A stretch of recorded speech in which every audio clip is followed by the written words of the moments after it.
And so, here's your chance to put that on your resume that'll pay off big time late in the season. Can't make the grab as he was going for 6 right there. Yeah, and 3rd and short, they choose not to run, throw the football, and I think a lot of that has to do with they know they're in the field goal range. They can take the 3 points on the board. On 4th. He's brought down, but not before he picks up the 1st down on a gutsy call to keep this drive alive. Washington has it and a fresh set of downs. Play action with Williams. Pressure's there and he lets it go. And it's incomplete as he tried to thread that needle to the back corner of the end zone. It'll be 2nd down, and remember, they can pick up a 1st without scoring. Caught on the RPO. Fighting off the defender. That one takes it down to the 13-yard line. This crowd knows when to bring it. Williams desperately trying to cut through the noise. They get enough rush, and it pays off. The sack at the 20.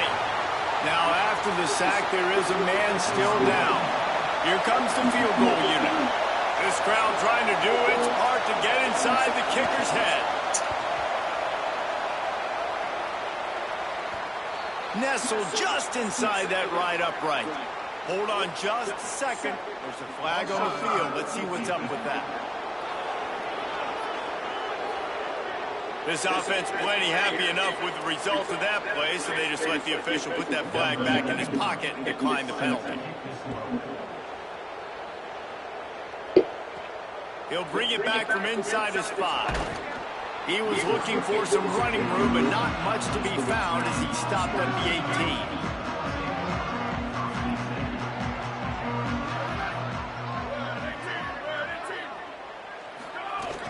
Keeping it on the ground inside. It's Jordan. Didn't find a lot of room. Let's give him 2 out to the 20. After picking up a couple, it's 2nd and 8.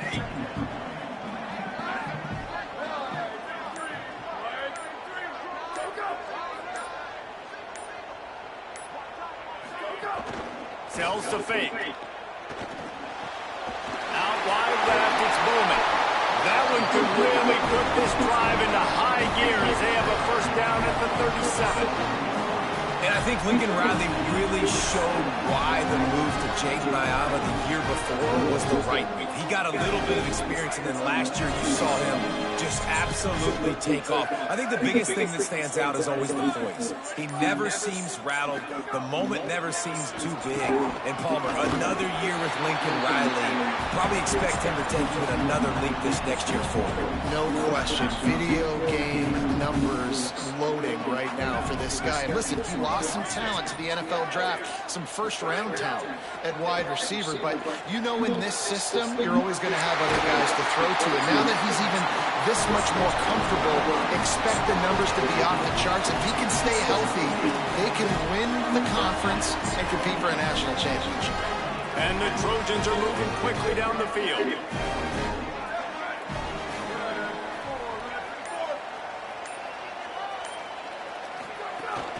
Straight ahead, it's Jordan. Nowhere to go on that one. It'll bring up 2nd and 10. They've generated some momentum with excellent performances in Big Ten play, and you can see them growing game by game. And that's a big deal, too, in the new-look Big Ten Conference. Back in the day when there were divisions, you know, it was a toss-up every year who was going to win the Big Ten West. That was the easier division. But now, it's just who are the best 2 teams out of all these teams, all these quality teams. So it's impressive that this team, they've just put themselves in position to play for the championship. You ain't lying, especially in this conference. Let's be honest, the Big Ten and the SEC, they've separated themselves from everybody else. And so you're competing in this conference, middle of the season, you can finish strong. Now we're not just talking about conference championships. We're talking about where can we be in the playoff and how much damage we can do in the postseason. Tackled after a short gain, it'll be 2nd and 9. And that run really didn't go anywhere. And a lot of times we don't focus on it enough. But how important those 5 guys are up front. To get on those defensive linemen, to try to move them out of the way, to get a run game going, it squarely falls on the shoulder of those 5 offensive linemen. Takes it all the way down to the floor after making the grab, and they're set up. The Trojans have it in scoring position on 1st and goal.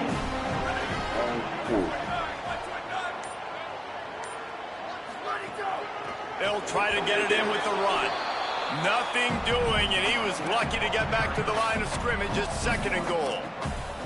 As a quarterback, you've got to know in this area of the field, it's tough to throw, right? The windows, they open and close so quickly when you get down to the red zone. What helps you is running the football, but that's tough today because you're going up against one of the top 25 defenses stopping the run. Look out! Unloads in the nick of time. And that is the play this defense had to have. Did you look in the secondary right there? I mean, he was open, guys. Like, that would have been a touchdown, and this defense got to the quarterback, hit him as he's throwing the football, forced the errant pass. Touchdown, Southern Cal! Middle of the end zone, he's got it! What a fantastic route that time. If you're going to be able to throw the ball down in this area of the field where the windows close so quickly, you've got to be precise with the route running, and that's what happened right there. That's an easy connection between the QB and his target for the score. And the extra point is good. From a couple of yards deep, he'll bring it out. Gets it out to the 20, about 5 yards short of where he'd be if he'd just taken a knee in the end zone. The Huskies have it back, trying to make this defense bow down to Washington. They'll start this drive down by a touchdown, trailing 10-3. Can hold on in the face of the contact. Hey, man, if you're going to force incompletions when the QB's throwing to the tight end, you better be physical. Nice job with the hit, forcing that incompletion.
After that last incompletion, here's 2nd and 10 from their own 20.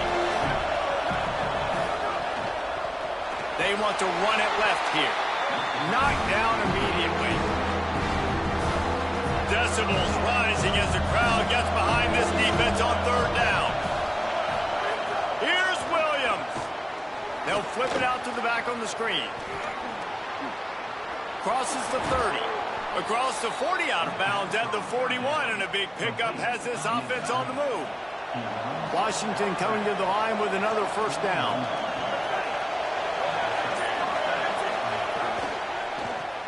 Rid of it on the RPO.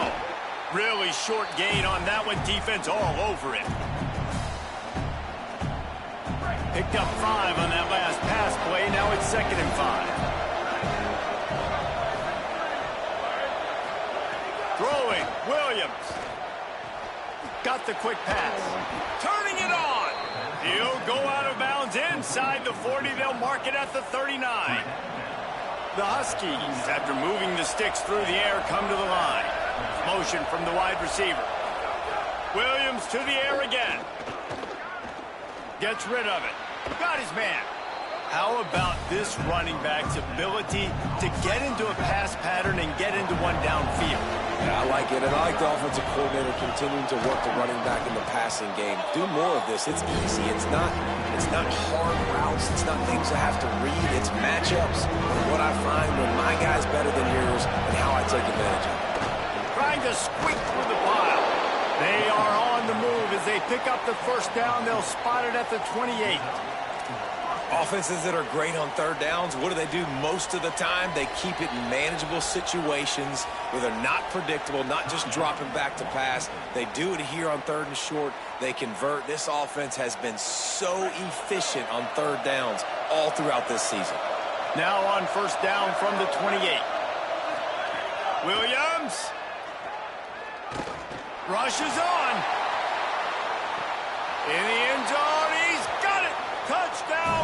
and 10.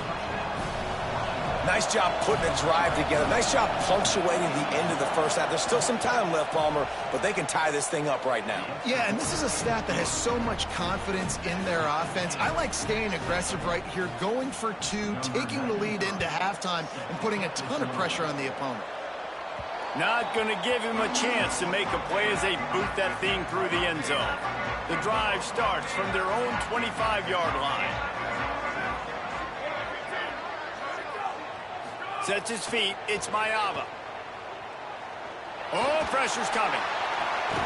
It's picked off. Don't see that very often from this Heisman Trophy candidate. Well, the quarterback wants that throwback, guys. He's thinking to himself, I'm going to drive down the field here in a 2-minute situation. We're going to get the lead. We're going to have the momentum going into the first half, but he got too aggressive, and he should have thrown that one away or eaten it, because now the other team has a chance to score points here at the end of the half. And not surprised at all, man. You force the turnover, great field position, and you get aggressive. You try to throw the football on the first play. This is that little fringe area, man. That 30 to 50-yard line, you got a lot of space to still throw. Get your receivers open and try to make plays in the passing game. He's finally stopped and brought down at the 15. Timeout called by the Huskies. That's their second. And they'll still have one in their pocket for what's left in this first half. Here's Williams to throw. Got his man in the middle. That completion will take it close to the 5-yard line. They'll mark it at the 6. Now Washington uses his third timeout, and they can't stop the clock again. And they won't be able to stop the clock again for the remainder of this half. Not a lot of ground to cover and not much to defend. A big third down in the red zone. They'll try to get it through the air. And the quarterback is knocked down back at the 13. Linebackers are so fast nowadays, so multiple. They can do so many different things. Not only do they play the run, but if I need you to go get a sack, I can just send one of those fast linebackers that can rush the quarterback. So now on fourth down, they'll try to salvage a 3 and just get points before halftime. This whole play is going to see if this kicker can operate in a sea of noise. Never a doubt. And guys, after the field goal, now they have the lead. We played 2 quarters here and reached halftime, and we will now check in with Kevin Connors in the studio. Number 93, set to advance on the football. Here he comes from inside his own 5. Not a lot of space to be found. Good hustle by the coverage team, and they stop him at the 21. Holly, what did you find out coming from the locker room? USC's head coach told me coming out of the locker room, he absolutely knew this was going to be a dogfight here today. With both teams undefeated this late in the season, he understands the quality of this opponent. He told his guys in the locker room, we have to separate ourselves, and it starts now. I'll let you know how that develops here on the sidelines in the third quarter. Back to you. Appreciate that, Holly. Looking downfield, it's Mayava. Throws for the tight end. What a job to lay out and make the catch. Got open on the post and then had no regard for his body in making that catch. Exactly right. You know you're going to get hit a lot of times coming over the middle of the field, but he runs that post, lays out, makes the play for his quarterback. That's a tough hombre. And he got 5 yards on the play, 2nd and 5 coming. And we talked about this guy coming into the game, man. He's a dude. Like, he's a guy that they're going to feature, they're going to give the football to. He's so good with the ball in his hand, so why would you not hand it to him as much as possible? They're doing it early, and he's getting some chunk yardage. This defense, they knew about him, but now they're finding out about him. On play action. Buying a little time to his left. And he just chucks it into the 4th row. A nice job by the quarterback there. You're outside the pocket, nobody's open, so you throw the ball away knowing that you still have more chances to get this first down. This defense will try to force a 4th down on 3rd and short from the 45.